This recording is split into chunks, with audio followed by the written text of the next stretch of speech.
All right, guys, welcome to our panel for the evening.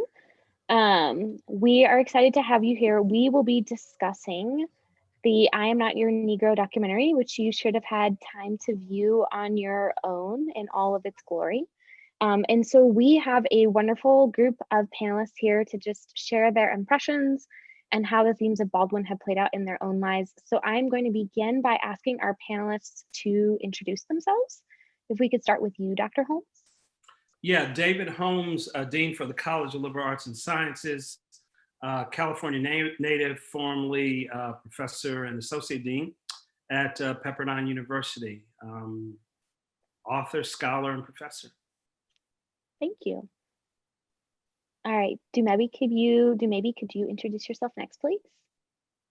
Yes, of course. I'm Dumebi Ene. I'm a sophomore biochemistry major. I'm from Smyrna, Tennessee. I moved here from Nigeria about 5 years ago, going to 6 December. So yeah, everything's going perfect. Nice to meet y'all. Miss Brown? Hi, I'm Lainey Brown, originally from New York City. I live in Nashville now. I'm the director of publicity for Hachette Book Group Nashville. I am also a graduate with my master's degree in civic leadership from Lipscomb. Thanks for being here this evening. And Dr. Steele. Good evening, Michelle Cummings Steele. I am Director of Urban Studies, a new program here at Lipscomb University, also Director of the Master of Arts in Leadership and Public Service, both in the College of Leadership and Public Service. I'm a Nashville native, and I've been at Lipscomb since 2013, and so glad to be here. Thank you all for the invitation. All right, we are looking forward to diving into our conversation. Just a note for all of our attendees for this evening that we are running a Q&A, and so you are welcome to type your questions into the Q&A throughout.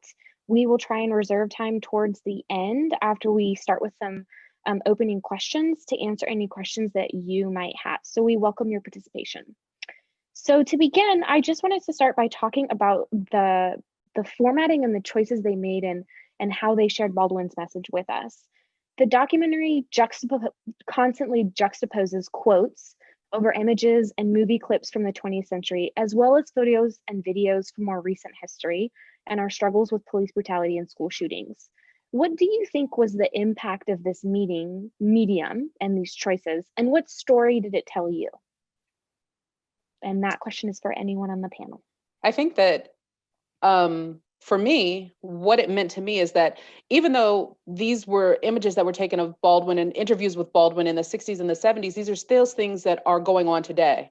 And we need to see that it wasn't a long time between what he's talking about and where, a lot of the images were in black and white, but that was only 30, 40 years ago. And not a lot has changed. In matter of fact, it's gotten worse. And I think that what we see is that what we're beginning to see is, and the reason we're seeing all this stuff is because people have video cameras and we're starting to see it, and they're putting that up on film, and we're seeing it on YouTube, and we're seeing it on all these different mediums. So one of the things that I noticed, and it wasn't in this particular documentary, but there's a picture that's been circulating with Kamala Harris and Ruby Bridges. And a lot of people don't seem to realize that, they're like, oh, that was a long time ago when Ruby Bridges integrated school. Ruby Bridges is 66 years old. She's only 16 years older than me. So this is, people say racism is over. It's not. We're nowhere near the end. Yeah, I would probably add, thank you for that, Lonnie. I would add a couple of things. One, the continuous story. And I'll talk about this a little later, hopefully if we get time. When you look at Baldwin, you really have to look at him as a prophet and an author. You have to look at the impressions, and I think the documentary does a good job capturing the ethos of Baldwin, because Baldwin is showing you about a continuous story. He's showing you that this story is not constrained to a particular time or a particular moment, but that these themes, these ideas, these realities continue. So definitely, I think that's what's going on in the documentary. The other thing, though, too, is when you talk about time, in particular, the notion of prophecy as critique, because when I talk about Baldwin as a prophet, that's what I'm talking about, prophecy as a critique. that critique is supposed to, by definition, be leveled to every generation. There is no expiration point on social critique. And so I think that is one of the things the film is trying to do when it'll give you an image of something that happened in the past and then something that's happening in the present. Yes, as Ms. Brown says, the continuation of racism, but also the reality that we never stop critique. Critique continues. Anyone else want to add anything? Okay. My next question is actually, as I watched the documentary, I was reminded of there was a recent quote from Chris Rock that has gone viral. He was on a podcast at the very end of October, I believe, in an interview about his most recent starring role in the series Fargo. And he said that he hates civil rights movies.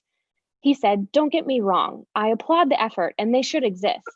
The problem is that they only show the back of the bus and the lunch counter. They actually make racism look very fixable. They don't get into how dysfunctional the relationships were in the 40s and the 50s when white men would just walk in your house and take your food. It's a predator-prey relationship.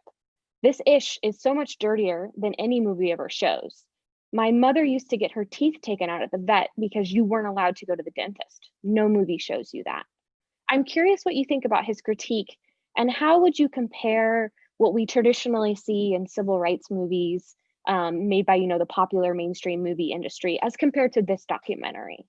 Well, I mean, there's a slew of civil rights movies that comes out in the late 80s and all through the 90s. Mississippi Burning, The Long Walk Home, and so on and so forth. And it's really interesting, Lonnie, because it kind of speaks to what you said earlier. One of the problems, particularly in the 1990s civil rights movies, is that's also the time when the Voting Rights Act was first attacked, right? So there's this idea that, oh, it's the 1990s. It's 30 years after at least the 60s part of the civil rights movement, everything must be solved. And those movies reflected that. They were relationship heavy, usually a Black woman and a white woman who become friends, as if them becoming friends is going to magically fix institutional racism. But the ones I really hated, I don't agree with Chris on everything, but I gotta go with him on this. The ones I really hated was the ones like Mississippi Burning, where Black folk have zero agency. They try to emphasize the horrors, but Black folks have zero agency. In Mississippi Burning, Black folks get beat up and they sing. That's all they do. And so this idea of, first of all, accentuating how horrible it really is, because you cannot correct anything that is not accentuated to the extent of its horror. But also this notion, again, right, that this is a problem that is not just fixable at a relational level. That is very important. We have time, I'll mention that earlier, but it is institutional as well. And simply improving relationships does not transform institutions. Right, and I think one of the other things that we have to remember is that it's Hollywood. Who's telling the story? Mm-hmm. We aren't behind. There weren't African Americans and people of color behind the scenes or funding these movies. Also, Hollywood is about a warm, fuzzy, happy ending. We're going to wrap it all up in a bow at the end. We're going to make sure that everybody goes home and no one has to really think or feel anything at the end. That's quite true, and that's the difference between classical drama, right, where there's tragedy towards the end, whether you're talking about African drama or Elizabethan drama, there's a true tragedy at the end versus melodrama masquerading as drama. Where everybody's happy at the end. Yeah. I just want to jump in and say I had not heard that quote from Chris Rock. It's very recent. It's very recent, but I've heard the sentiment that Chris Rock is saying. I would say I don't agree or disagree. I think there's time and place for the stories. And as Lainey said, Hollywood, when they make a movie, it's for that warm and fuzzy feeling. But now that our producers, Black producers, are getting access to dollars to tell these stories, I appreciate that the stories are being told, because as we are having conversation in community about the stories, what really happened, those are through those lenses that those producers and those writers are telling, but it is a story that needs to be told. And so everything that is made is not for every person. I think that the last movie, Antebellum, that has come out, I can't watch it yet. I can't watch it yet. It's not for me at this time. But it is for someone, and there are persons that have watched that have been invigorated by that have learned from that, and so I understand what Chris is saying. They don't always tell the whole truths, but they're telling part of that story, and hopefully you won't just walk away with that warm and fuzzy feeling, but you'll walk away and want to go learn more. That's what movies should be doing as well. Well, yeah, and we can't whitewash what happened, and Yeah. that's what happens a lot of times. It gets whitewashed, Yeah. the brutality. Slavery was brutal, Mhm. and when you have textbooks trying to say, well, these were indentured servants, or these were, they were here under contract, they weren't really, no, slavery was brutal. Someone chose to own someone Mhm. else and beat them Mhm. into submission so that they would Mhm. continue to work for them and take away their children and take away their men, their husbands and their wives, and separate families. So, Yeah. Roots did a really good job of showing that, but most of these movies that have come up since have not. They haven't shown the true brutality. Now, you can show Arnold Schwarzenegger or whomever blow the head off of an alien, but you can't show the brutality of racism, because someone is going to walk away and say, oh, might that be my family? Well, and I think That's that's all one I of the think. points. Or that it didn't happen. Well, and That's not truth. I think that's part of the point with Baldwin, right? Baldwin juxtaposes a lot of these images, or in the documentary, a lot of these images of this purity, or these images of purity and innocence, with the real horrific images. And I think I'm not arguing that the stories Chris is talking about don't have value. I think they have value as what we call public pedagogy, right? They teach us lessons that we might need to critique. So I think there is a sense in which juxtaposing these weaker stories with the stronger stories, there is definitely a place for that, because it creates dialogue, just as all of those images in the documentary of these old 1940 films, and later on you get to 1950s with Doris Day, and that just juxtaposing those images of what we think is innocent, because if we're innocent, we're all right. Right. And if I'm white and innocent and all right, everybody must be all right. And if they ain't all right, I don't want to hear about it. Exactly. I'm sorry, and to kind of jump into what you guys were talking about, everything you said kind of creates this, especially around my age group, right? It kind of creates this this notion as to where you watch like a movie or you see like a documentary, and you kind of don't see the horrors and how devastating all these things were in the past, whether it's slavery, whether it's with the Civil Rights Act, whether it's with everything that's gone on with the past and is still going on today. You have these people that get this idea in their head that, oh, it wasn't even that bad, or people don't even have it that hard, or everything was just peaceful, that you should kind of emulate, or basically kind of just be happy and be okay with the way things have been and the way things are going. So we kind of, when you kind of add that reality of the things that have actually happened, then you kind of create this idea of, okay, maybe things are actually worse than I believe they were. Especially with a lot of people, I have these discussions with whether it's 18-year-olds, 19-year-olds, 20-year-olds, like people around my age group, and they truly don't understand how horrific things have been and things are still for a lot of people. So I just think it kind of plays a role in their mentality of seeing how the world is and how perspective is. Thank you. I want to shift the conversation slightly. I was intrigued at one point. Baldwin has a quote in which he says, "I could not be a member of a Christian congregation because I knew they had not heard and did not live by the commandment, love one another as I have loved you."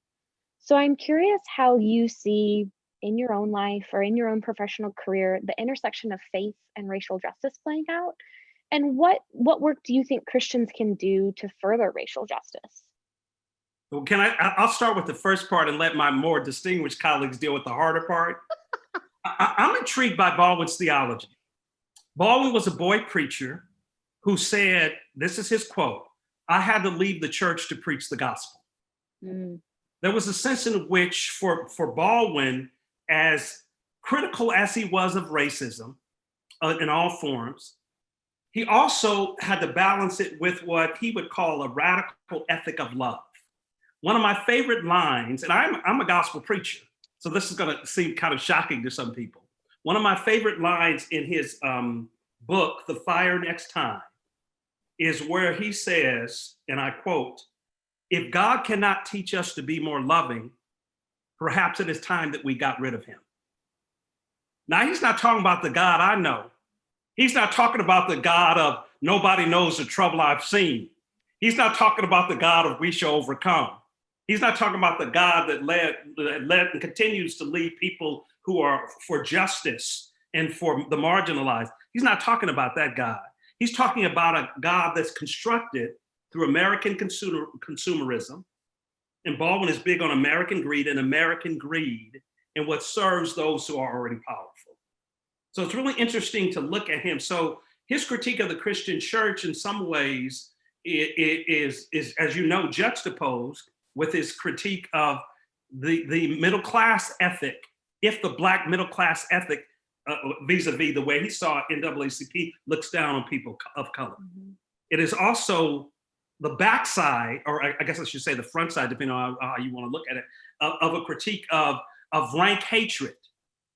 There's this powerful line also in the documentary, and I'll let them talk about the deeper stuff. There's a powerful line also in the documentary where he says that I cannot be pessimistic because I'm living. And there I look at a kind of hope that's not a pie in the sky. Oh, help me when you can, boss, give me what you need. But a hope that is a confident expectation in something that is higher, even for Baldwin if it's not the Christian God. But definitely, I think the church needs to take very seriously, right, a view of God, a theology, because that's what theology means, a study of God, a view or a theology of God that is too puny and too cowardly to address social injustice. We recently received a book proposal from a pastor, and we actually received 2 books from him. And the first one was called Sibling Love. And it was, if God is God the Father, and we go to separate churches and we're fighting, how are we underneath God the Father? And if you are supposed to be my brother and I'm supposed to be your sister, then how do you not understand, and how can you not see me from where I am and see my shoes and see the pain I am and not empathize and try to figure out, instead of shunning it and saying, well, that's not me, that's not how I feel, that's not what happens in my house. How is it that you have not taken up the mantle to say, oh man, this isn't about me, this is about them, and this is the only thing that this is about is me seeing how I can help to fix this, because racism can't be fixed by Black people. It just can't be. White people have to step forward and have those uncomfortable conversations. I implore everybody to start watching Emmanuel Acho or buy his new book, Uncomfortable Conversation. And no, we did not publish him. We tried, but Oprah came in and got him before we could. So, but those uncomfortable conversations with a Black man, Emmanuel Acho. And you've got to be able to have those. And it's funny, as old as I am right now, I have become a complete person who's addicted to TikTok. But one of the things that I've learned about TikTok is I've seen all of these kids taking these courageous moves when they're telling their parents that, no, I'm not voting the way you're voting, or we're having these, Black Lives Matter. And they're having these uncomfortable conversations to the point where some of them are getting kicked out of their homes because the parents refuse to have the conversation. They refuse to open the door because for some reason to them saying Black Lives Matter is an affront to who they are. Now is the time to start to have those conversations. What's the most uncomfortable thing? How are you going to ruin Christmas in 4 words? Figure it out. How are you going to ruin Thanksgiving? Figure it out. But it's up to the youth now, because I think that they're the ones who grew up in this information age, this super information age, and they have so much at their fingertips. It's time to start having those uncomfortable conversations with mama and daddy and Uncle Jim and Uncle Bo and all those people that say these things, or when they say things, it's time to say, do not say that in my presence. That's offensive to me.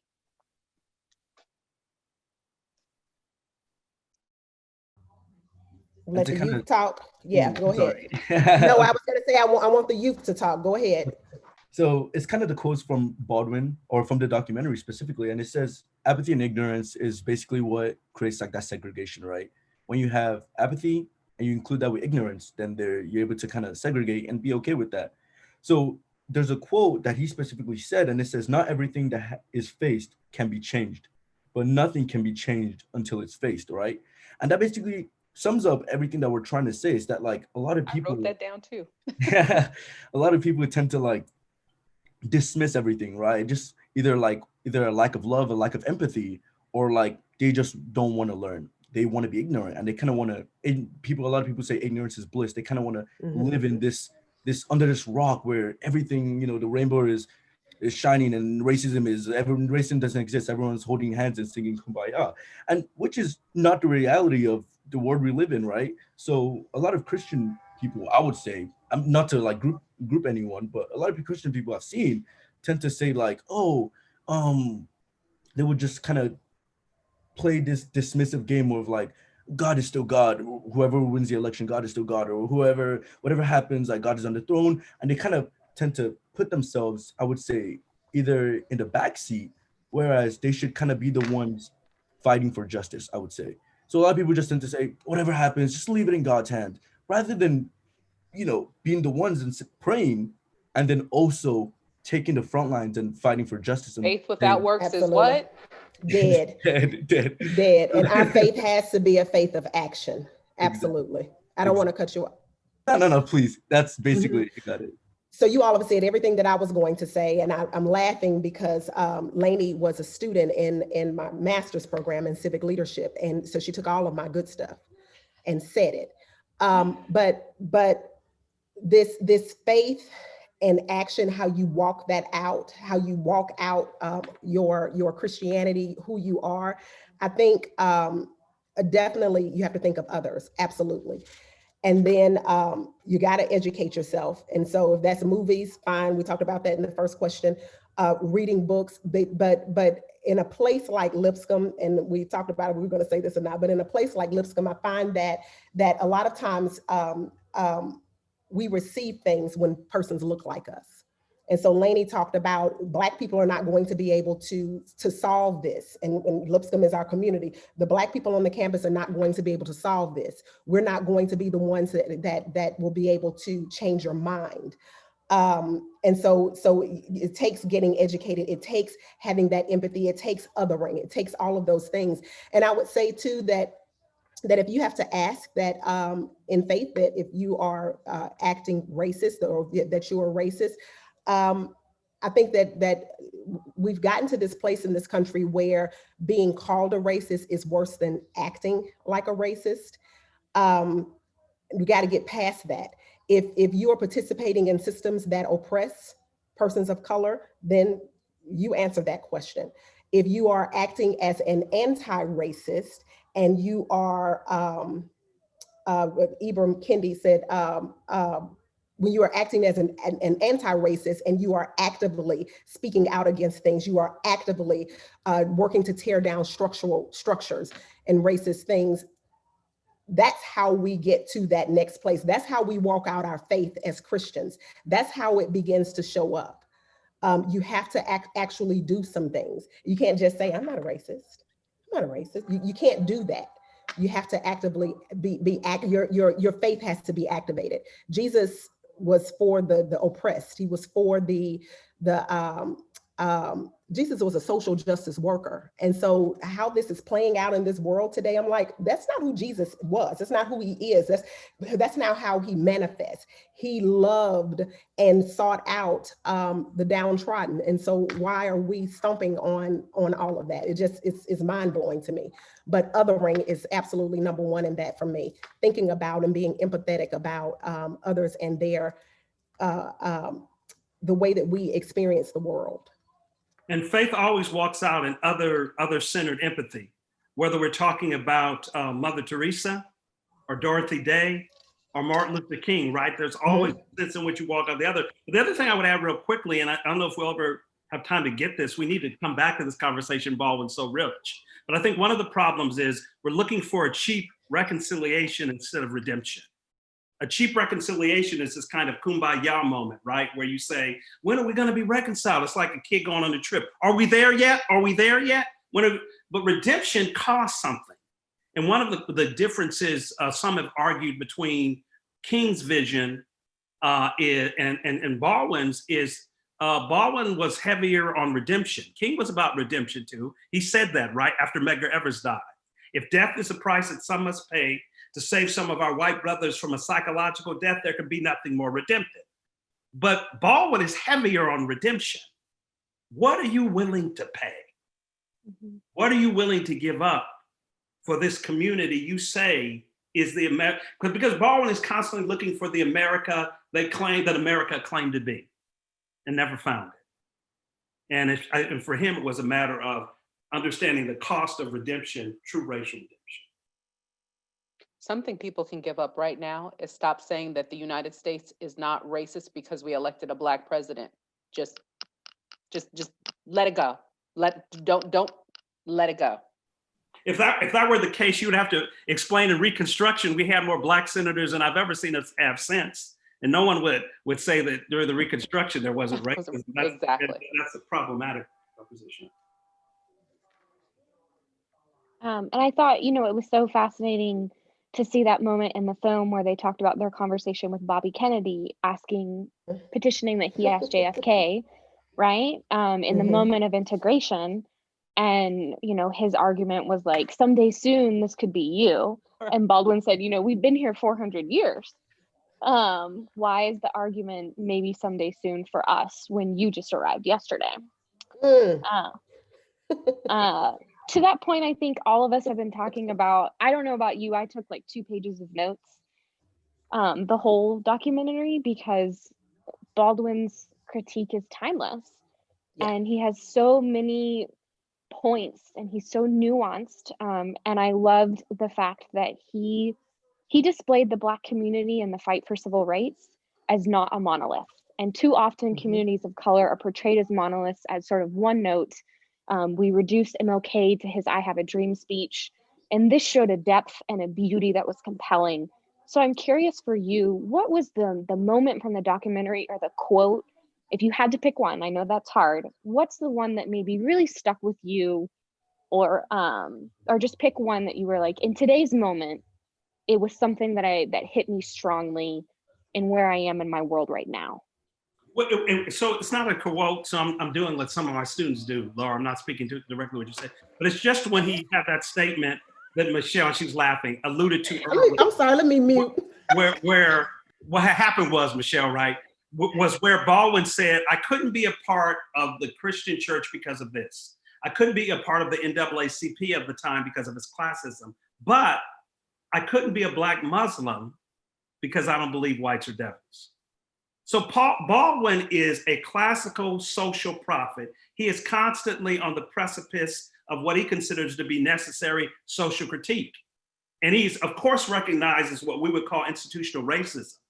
But make no mistake about it. If Baldwin thinks you need to be critiqued, he don't care if you're Black or white. He don't care if you're a rich Black or a poor white. He is coming with the critique. And so for me, I always tell my students, we can learn, and I think we need to learn tough love. Tough love can be about compassion and empathy, but it is also about critique and correction. I mean, consider this. Martin Luther King made a statement about rioting being the language of the unheard. King would never condone any kind of violence, including rioting. So he was empathetic to those who were rioting, but at the same time critical of violence. He calls white racists brothers. Wow. Does he support white racism? Absolutely not. He repudiates it. But so this notion I get from Baldwin in spades, more than King, by the way, and hence the notion of redemption, is this notion of a tough love. If I really love you, if I really love this country, I'm gonna tell you off and I'm gonna tell it off when it needs to be. And so that's what I walk away with, that you can have this deep, abiding love that I think makes Baldwin more patriotic than a lot of people who would critique it. Good thoughts. There's a quote, and it is about not everything that is faced can be changed, but nothing can be changed until you face it. And there's a quote in there, I believe that's it. But this thought about reconciling our history, in America, we've gotten to this place where we're revisionists of history. We like to rewrite it, or I tell my students all the time, or they're only teaching us McGraw-Hill History, another publisher, where the history has been whitewashed. And so a 1619 didn't happen, okay? How dare you teach that in our schools? Or the new executive order or whatever that is from the Trump administration that has come out about teaching critical race theory. We can't do those things because those things didn't happen. How dare you empower us? I think that you have to, I love that quote from the documentary, because I believe that we have to face history, and we have to understand that everything that we've been taught, there have been some things that have been left out, and those things were left out purposefully. Blacks didn't have, and we've already talked about this, didn't have access to the printing press, didn't have access to monies to tell our stories widely. And so that information has been passed down orally. It's been written in journals, and that information is now being found, and we're able to now tell those stories. But we've got to get to the place in all of our institutions in this country, in our institutions of higher ed, in our K-12 education, in our healthcare, as we're dealing with this public health pandemic. We've got to tell the truth about what has happened. When we talk about, for healthcare, we talk about the fact that this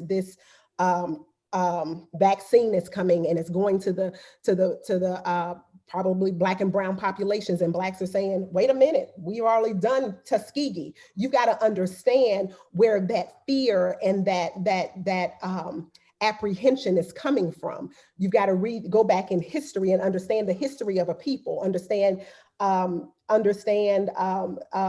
we've gone through in order to, move forward. Understand that Lipscomb had slaves. He held slaves. Tell the truth about these things so that we can begin to move forward on these things. And so not everything that is faced can be changed. But nothing is changed unless it's faced. I mean, look at when Hidden Figures, the movie Hidden Figures came out, everybody was like, oh my gosh, this is the most amazing movie. There's thousands of hidden figures everywhere. My grandfather was the first dean of engineering at Tennessee State and opened up the School of Engineering at Tennessee State and opened up the School of Engineering at Hampton University. He went to Penn State University. It took him 2 weeks before he saw another Black person at Penn State when he was there. And when he did, they became best friends. So, there's all these stories. I always tell, one of the things, and, especially I think for students, is really important. Interview your elders on video and ask them questions. Interview them, because you're going to treasure that. And that is something that can live forever. Interview them, ask them questions, sit down. You've got a video phone. You've taken more selfies of yourself than anybody could ever need, possibly want, or whatever. But now be useful. Interview them. 25 questions. Sit down and interview them. Learn your history. The existence of a Baldwin in a moment that he grew up in is proof of aspiration and power of the human spirit. Not because you have an opportunity, but in spite of the fact that you have an opportunity. And so I think it's really important to sort of think through certain realities, but realize that there is an aspiration, an ability to have agency and move above. We did get one question, so I wanted to end with this question. It's from Al. He said, I grew up in Arkansas in the 70s and 80s. I was never taught Baldwin. I never read Baldwin. But even more tragic, I hadn't heard of him until later in life. He's not a private figure, but most of our history really focuses on Malcolm X and Dr. King. Why do you think that perhaps Baldwin is ignored in history, given how important his critique is? I think, and he added, who can I yell at about that? Well, I think partly. Your teachers. Michelle, you want to say something? Go ahead, Michelle. I was just going to say it makes us. We focus on King and Rosa Parks. Yeah. Well, my children are in school now, and they learn Martin Luther King, Rosa Parks, and Sacagawea. It's because, and I say it's because it makes us feel comfortable about civil rights history, about Black history. These were good people, but America killed Martin Luther King. America Well, killed and- Malcolm X. And you haven't learned that because we're learning McGraw-Hill history. Our history books leave out Black history. And who you can yell about that to today, because they're still teaching those same things today, is our state legislatures. Well, here's the other thing is that American history is required. Yeah. Black history is an option. Yeah. Well, and to Michelle's point, since you made such a great point, I can't really say too much about it other than to say, even the depiction of King in Rosa Parks, it's Cliff Notes, right? Because you're talking about Rosa Parks being involved with training and activism at the Miles Horton Highlander Folk School. You're talking about Martin Luther King, who was such an activist, not only for civil rights, but against poverty and against the Vietnam War, that Lyndon Johnson became one of his worst nemesis. In fact, if Martin Luther King had lived past April 4th, 1968, do you know what the title of his sermon was going to be? Why America May Go to Hell. That's right. Why America May Go to Hell. So even the way we read King is a sanitized McGraw-Hill version. What I would say to my very good friend Al and former colleague is, it isn't the nature of those who are in power, intentionally or unintentionally, to leave out stories that are unpleasant, stories that don't look like them or sound like what they want to hear. There's two more questions. That's true. Okay. There's two more questions. I will say, I do think unfortunately we have to end, but I know we had a question about, in general, how do you become a better ally? And then a question about, within Lipscomb, students have very different experiences depending on your major. And in some majors, there is a lot of dialogue, and in other majors, there is not. And so really thinking about the fact that within our own institution, not all students have access to this kind of knowledge. So I do think we have to end for the evening, but I think to your point, it makes us realize this is not a quick conversation, or that one that can be had in 30 minutes. And that hopefully we will have additional ongoing opportunities as we live into what it means to be good allies and to live in the difficult conversations. I think just real quick, like, to be a better ally, do not make this about yourself. Yeah. When you go approach somebody and you start talking to them, a person of color, and you're saying something, don't start crying. Don't make this about yourself, because that it's a turnoff. It's not going to, it doesn't work. It doesn't open the dialogue. It does not make a person of color want to say, oh, okay, because now we have to take care and coddle you. Yeah. And the do your own research. There's a question about how we as professors incorporate some of this into our pedagogy. I ensure that there are books written by persons of color as a part of my curriculum teaching, as a part of my curriculum, as a part of my teaching. And I do that purposely because in a place like Lipscomb, I know that some of those stories are not being told otherwise, and it's up to me to make sure that those are told. Laura Delgado has a list of books on her door that she is reading by many persons of color. I often get lists from them. Yes, so how to be an anti-racist persons, ask if you want to become an ally or agitator.